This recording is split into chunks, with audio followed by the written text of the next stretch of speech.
So today we took a little journey to local Murphy area, Murphy, North Carolina. We start here at the Cherokee Historical Museum, the Historical Museum of Cherokee County, Murphy being the seat of the Cherokee County. And we're going to take a look at especially the little effigy of the MoonEyed People. That's where we'll begin. So here I am walking through the lower level of the museum. And as you turn around here, you see a lot of artifacts. And in the middle here is a big display about the Trail of Tears that goes on all throughout this middle section here that I'm walking down, these little aisles. The walls that all contain all of the artifacts. It's a very interesting stuff down here. It's a very sad story, covered at another time. But as you walk around, you just see a lot of artifacts, a lot of little things. They've got thousands of artifacts. And then, without even knowing it, you come up to this. And if you didn't know it was there, you wouldn't see it. It's very easy to miss. It's not even marked. So as we stand here in front of this statue, these two small beings, I know there's a video I found on the internet of one of the local historians, I think his name's Billy Ray Palmer, who theorized that the statue actually represents the confluence of the two rivers where the statue was found. The being on the left, the smaller one, would represent the Valley River, and the being on the right would represent the Hiwassee River, where they come together in Murphy, North Carolina. The statue was found around 1840 by a local who was building a house at the confluence of these rivers. And there are several stories and a lot of theories about what this statue represents and who these moon-eyed people were. I'm going to share with you one of the stories that was written by an American poet who lived in this area from 1898 to I think it was 1983. Her name is Julia Montgomery Street. So here we'll read what she has to say from the information that she collected talking to some of the elders of the Cherokee.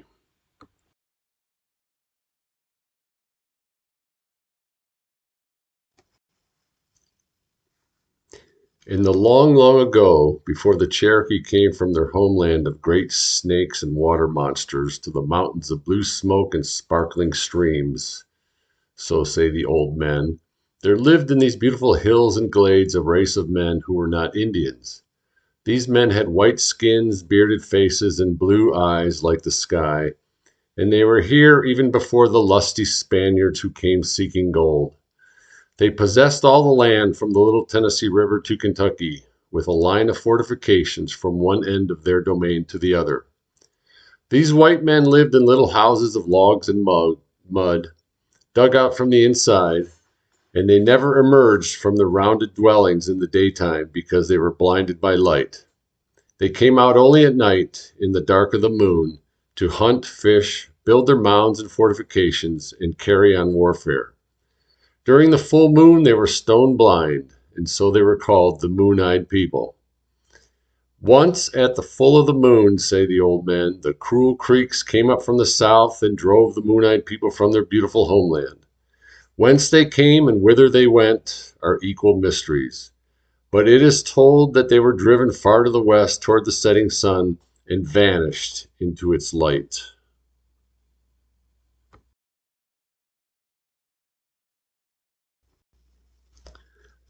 There is no proof that such a people ever existed, and there is no valid explanation for the crumbling mounds and fortifications that the Cherokee disclaim. But there are several legends that seek to unravel the mystery. One tale is that the Moon-Eyed People were small folk, perfectly white, who lived at the mouth of Peachtree Creek near Murphy, North Carolina. As they could not cross the creek because the Great Leech who inhabited its waters would swallow them up, they went west in a time before history. Another story says the Moon-Eyed People were Welshmen who sailed with Prince Madoc about 1170, finally reached this land and settled into the Great Smokies. And still another tells of a people, white, bearded, and blind in the light, who lived on Hiwassee, built mounds and fortifications, and, for some unknown reason, went west before the coming of the Indians. Were there really moon-eyed people, white, blue-eyed, and bearded, who lived in the Smokies before recorded time? Nobody knows. This is from Julia Montgomery Street, an American poet. The date of this writing is unknown to me. So, this is the Murphy train depot. Was a train depot. And this is where they have the farmers market now. And this is the entrance to the trail on the Riverwalk that I go to. And this will take us down to the river.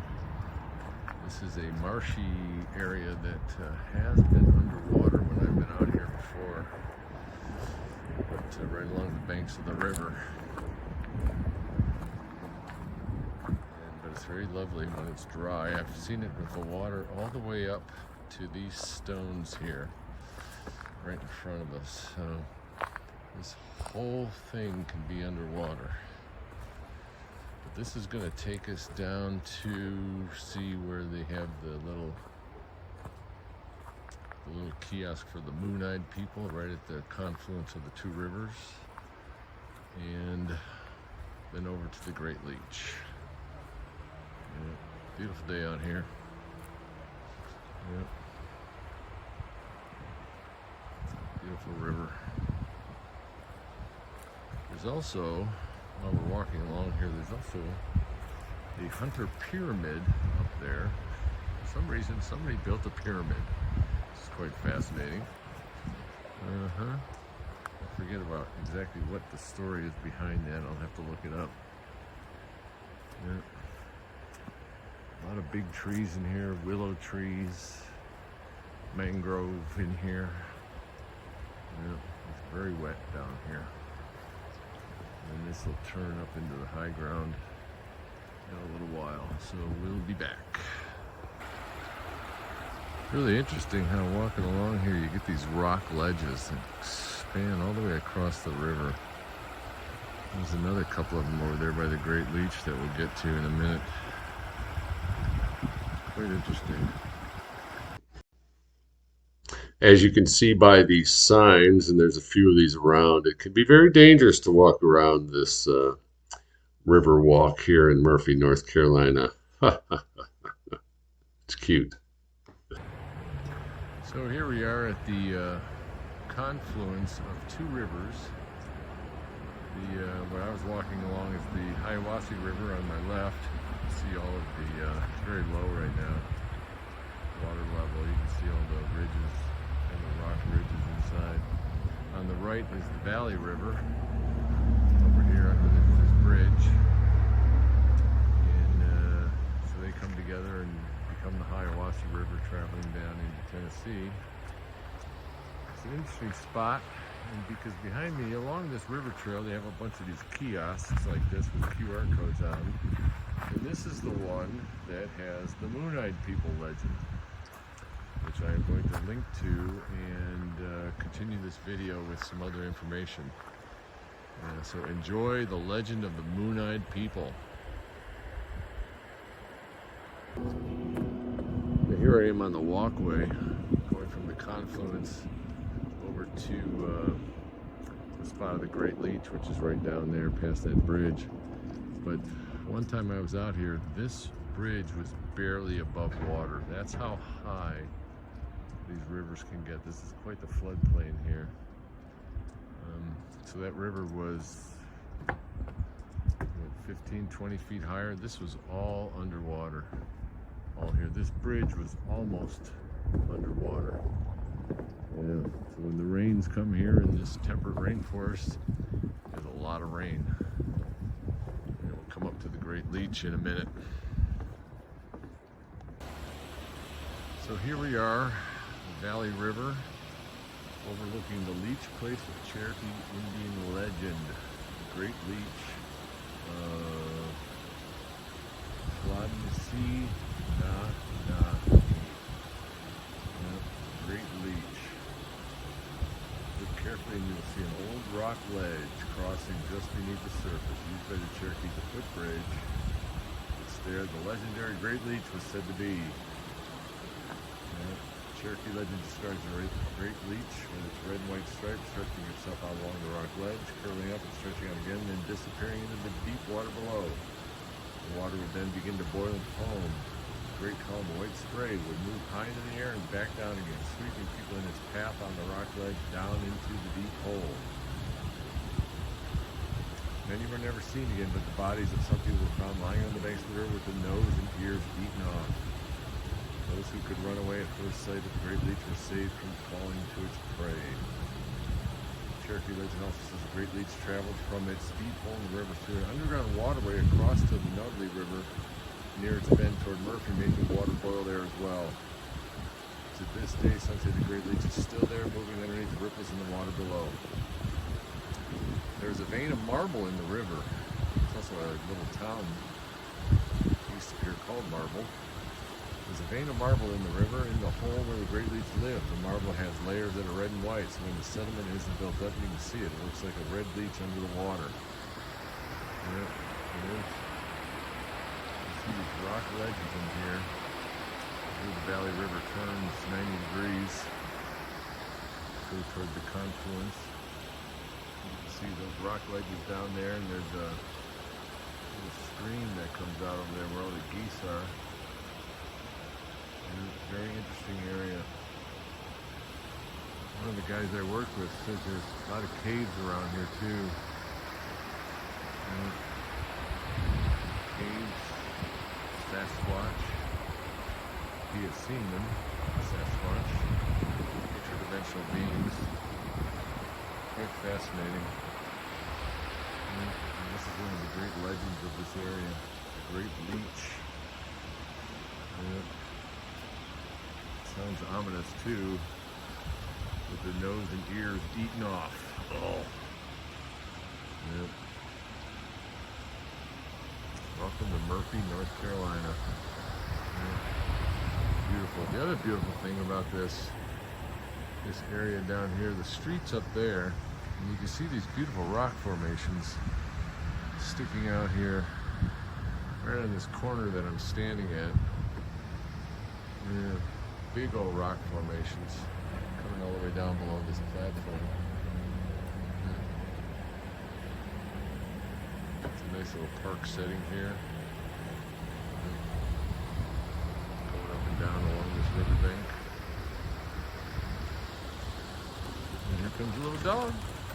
Hello, little dog. And walking back along the Hiawassee Riverbank here, back to the train depot. Couldn't help but notice, of course, the weather's changing. We're supposed to get some nasty weather the next couple days. I can really feel it changing here. But just notice that I usually don't walk in this direction. But over there to the right, above the trees, is the infamous 5G tower. Yes, like I said in another video, they're all along this route between Asheville and Chattanooga, Tennessee, which is basically US 74, US 64. They wind through these mountains. Yep. Beautiful day out here though, but some snow and ice coming on our way. And then we'll go put the video together. Thank you. So I thought I'd add just one more little story here about a legend in the Cherokee area. This picture that you're looking at is a picture I took in the Cherokee Museum in Cherokee, North Carolina, which is about an hour or so north of where I live, north of Murphy. But it's an interesting story, and I'm just going to read this. Spearfinger. Long time ago, Hilahiu, a terrible monster, lived in the mountains. Her name was Spearfinger, Utlava, because she had a long, sharp stony forefinger of bone like an awl.